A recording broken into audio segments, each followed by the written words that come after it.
Alloh taolo aytadi: Biz har bir tirik jonzotni suvdan paydo qildik. Bugun 2025-yil 18-dekabr payshanba kuni.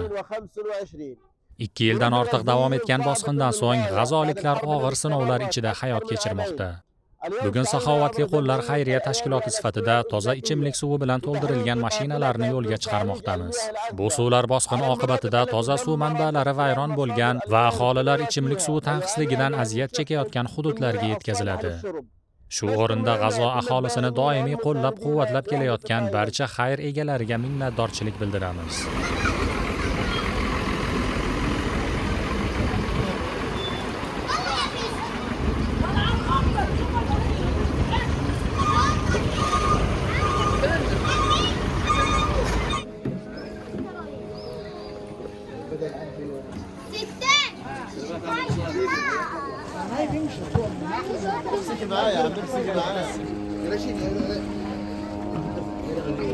Bugun G'azoda suv oddiy ehtiyoj emas, hayot masalasidir. Bosqin va vayronagarchiliklar oqibatida ichimlik suvi manbalari ishdan chiqqan. Minglab oilalar toza suv topish uchun navbatlarda turishga, ba'zan esa yaroqsiz suv bilan kun kechirishga majbur. Payg'ambarimiz sollallohu alayhi va sallam aytganlar: eng afzal sadaqa suv ulashishdir. Shu sababli saxovatli qo'llar xayriya tashkiloti sifatida G'azoda muhtoj oilalarga toza ichimlik suvi yetkazishni davom ettirmoqdamiz. Bu suvlar chanqoqlikni qondirish bilan birga insoniylik va hamdardlik ramzidir. Sizning saxovatli qo'lingiz dunyoning mazlumlariga uzatilsin. Bugun G'azo sizning e'tiboringizga muhtoj. Har bir tomchi savob, har bir yordam hayot.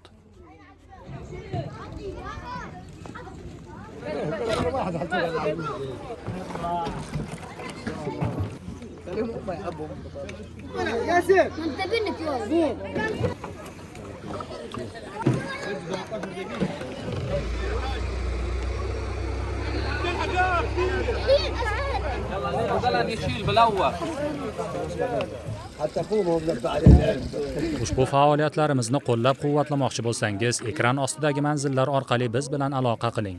Agar moddiy yordam berishga qurbingiz yetmasa, faoliyatlarimizni kengroq tarqating. Videolarimizning ostiga izoh qoldiring. Rasululloh sollallohu alayhi va sallam aytadilar: kim bir yaxshilikka birovni dalolat qilsa, unga amal qiluvchining savobidek ajr yoziladi. Imom Muslim rivoyati.